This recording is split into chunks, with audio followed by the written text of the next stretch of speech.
grown his toes here. Okay. And the painter wanted to go back to it. I don't know what I thought that would so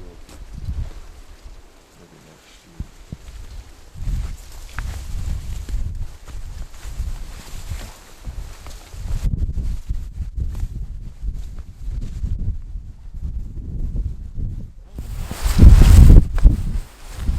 Oh, it's looking great here, David. Yeah. Good in the summer. So, David, how long have you been coming and Seagreens, and when did you actually move here? I moved here on the 1st of December 2004, but the first time I came here was 1991. Because I've still got paintings I did on tomato boxes and stuff in the house that I've kept.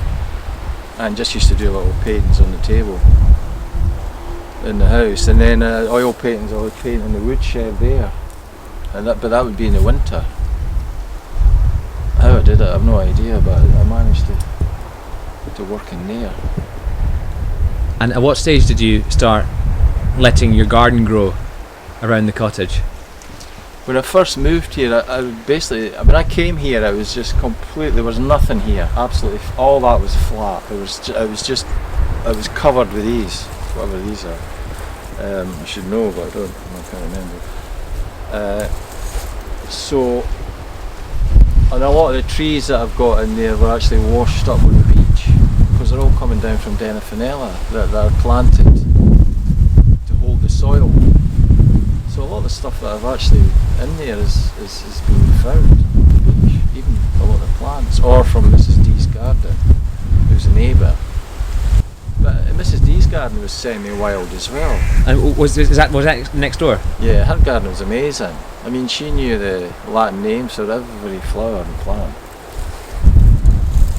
And of course, when it got sold, I planned it like everything. I just wanted concrete everything, you know. And there's natural habitat is getting wiped out all the time anyway, so that's why it's fully. There's always lots of birds nesting in here, loads of wildlife, because all the insects come in. I mean, if you chop all that down, the bees are not going to be coming in. But it's a really rich soil here. Everything grows really quick. As I said, I've had about 9 trees, I think 9 or more, that I've seeded from these wild cherry trees. So I've got one planted here, one down there. So there'll be an avenue. And the reason I'm doing all this, and this archway that was done, that I hope that I'll get starting to grow up the side, because I'm just basically setting these up for paintings in the future. Yeah. You know, when that's an avenue, I can envisage it. It'll be an avenue, these cherry blossoms down there. So it's basically just setting up big still lifes. It's setting up things for 5, 6, 7, 8 years, even if I live long enough, 10 years down the line. And David, in high summer, you often paint right the way through the night if you're on a road. As soon as the daffodils start to sprout out, I could feel the energy basically. I can feel it rising from the soles of my feet up my legs. If it's slowly, and then it just goes bang, and then I'll be up at least over 40 hours, 2 days. This summer, yeah, I did about 9 sessions where I was up for over 2 days. Because there's hardly any darkness. I mean, the sun's starting to come off, you know, and so you just want to stay up to see the sun coming up. There's a lot of people that are living in towns now and missing all that. Yeah. They don't. You see it in a different way.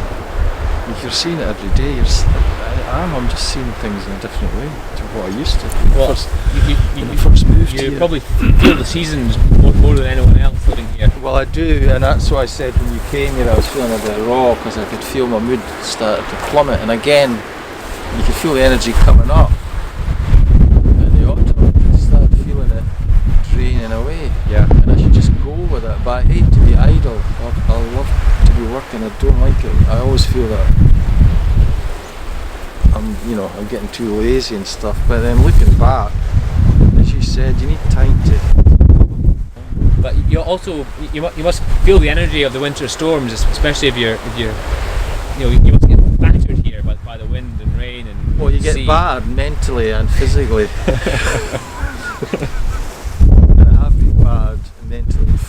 since I moved here, because I'm not coming into contact with that many people. It's like, if there's no grit in the oyster, you're not going to get the pearl. So to me, if everything's easy and nice and you're going through and you're painting la-di-da-di-da, it's going to show in your work. So I would hope that everything I've experienced, isolation, the weather, the cold, the heat, the sun, basically a hardship, it's got to come through the work.